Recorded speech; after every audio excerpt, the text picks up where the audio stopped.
When the state first announced the nearly 2-month closure of the Sumner Tunnel, officials warned that the ensuing traffic delays could be massive and urged drivers in the area to be prepared for as much as 2 extra hours to their commutes or heading to the airport.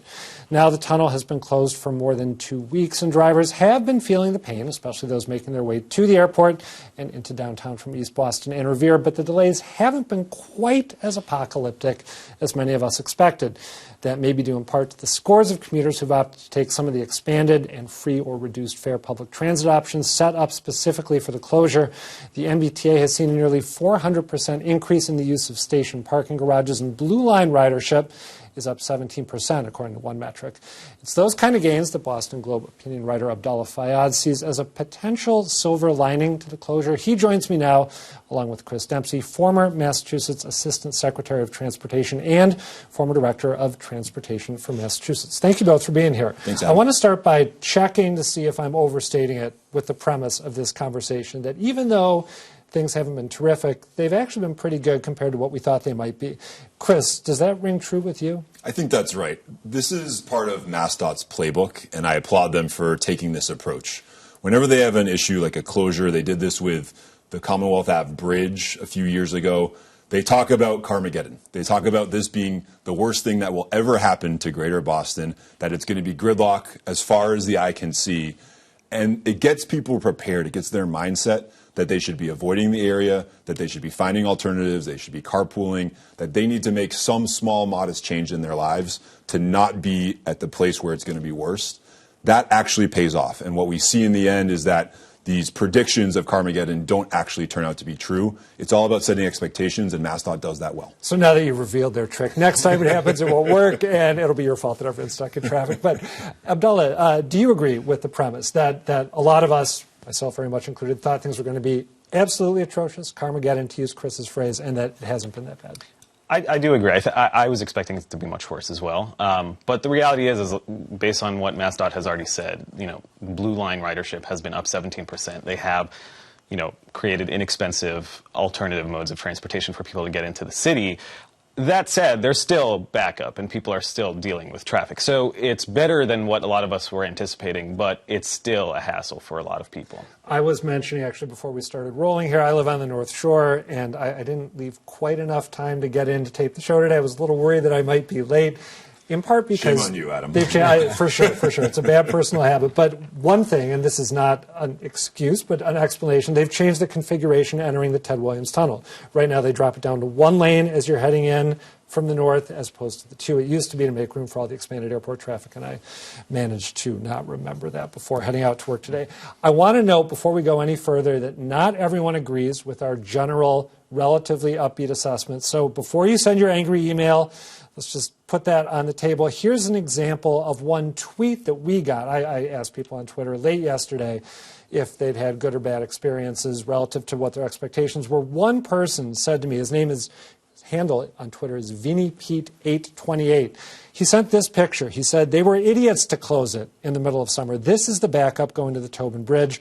I'm in front of the Revere Police Station. If I could use the tunnel, it would be the left after this bridge, and this is at 11 a.m. Also, Boston.com did a highly unscientific online poll, as most online polls are, and they found, I think, let me make sure I got the numbers right, bear with me as I look for my notes. 62% of commuters said that their commutes were actually worse than they'd anticipated, and a much smaller number said that they were the same or better. Can you recap, Chris, the changes that we alluded to at the top of the convo that the state made in order to make this as painless as it could be, in addition to terrifying everyone? Let's just first respond to Vinny's tweet here. So I guess he's saying that we should do it in the fall when the college kids are coming back to school, or in the winter when we deal with snow and ice. Point. I mean, the summer is the right time to do this, and I think MassDOT has handled it well. This is a tunnel that was first opened in 1934. I went and looked, and when it first opened, Adam, it was paved with cobblestones, not with cement I hadn't heard that or anywhere concrete. else. That's incredible. Cobblestone, granite cobblestones. The cars that were driving through this tunnel when it first opened were the Model T. Okay, so it's an old tunnel. It's amazing that it's still open and working at all, and it needs to be refreshed on a regular basis. MassDOT has to do this work, and the summer is the right time to do it.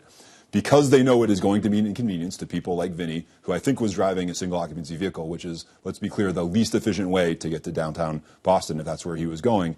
They've made all sorts of other options available. They've got ferries, they've got free buses, they've got the free Blue Line, the commuter rail lines to the North Shore, Rockport line, and Newburyport line are now the same price as a subway, so $2.70 instead of what they would otherwise be. They're making all sorts of accommodations, and they're trying to get people to take the more efficient modes to get into the city. It's the right thing to do. So that gets us, I think, Abdallah, to the silver lining that you said might be here if you squint really hard and look really hard for it and try to be as upbeat as you can. Can you describe the best case long-term scenario that you see coming out of this closure? Yeah, I mean, there are always silver linings to crises if policymakers have the foresight to actually plan ahead. Like the Orange Line shut down last year. I mean, when the Orange Line shut down, we thought it was going to be a disaster. And on short notice, the city propped up pop-up bus lanes, bike lanes. Some of those are now permanent. It fundamentally changed some commutes. Not enough, but it did create a permanent change. What policymakers need to do in a crisis like this is study the alternative routes that people take into the city, see how they can improve them and improve people's transit times. The reality for Boston is that a disaster like this, or a commuting or transit crisis, it reveals yet again just how underdeveloped Boston's transportation infrastructure really is. The reality is it shouldn't be hard to get people to take transit. It shouldn't be hard to convince people even to just temporarily take the subway. Now, MassDOT has done a good job and the state has done a good job in making the Blue Line free, for example, and as Chris pointed out, a lot of other inexpensive alternative modes to get people out of cars. That's a great step, and that's probably why it's not as bad as we were anticipating. But it is still a hassle, and the reality is you have to realize that these changes, that uptick of that 17% uptick on the Blue Line, that's not going to last that much longer after the Sumner Tunnel reopens. And that's because at the end of the day, cars for too many residents are still the most efficient way, or time-wise, to get places. And if you really want to reduce that, you're just going to have to look far ahead, make East Boston more connected, build a pedestrian bridge. These are going to be expensive projects, but you're going to have to create a much more interconnected transit network. This is, I think, the flip side of what you were saying. As I was reflecting on your argument this morning, this broader topic, I feel like the changes that you detailed that were made to get people off the roads in the course of this shutdown, among other things, they highlight the extent to which we tend at the state level to not think big or to not try ambitious new fixes, right, that could change people's habits on a real fundamental level. Is that too pessimistic a reading to give to this? So I want to build on Abdallah's comment here, and he's done some great writing for the Globe on this. MassDOT put out a message ahead of this change saying, basically, don't drive your car into downtown Boston. Find other ways to get into the city. That shouldn't just be MassDOT's message when there's a tunnel closure. That should be MassDOT's message every day of the year, even when every road is open. Taking a single occupancy vehicle into downtown Boston is the single least efficient way to get there. It's the most environmentally unfriendly way to get there.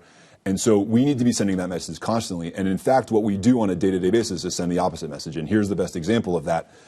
If you live in East Boston, you can get a transponder, special transponder, that allows you to pay 20 cents to drive back and forth in the tunnel. You don't get the same discount for the MBTA.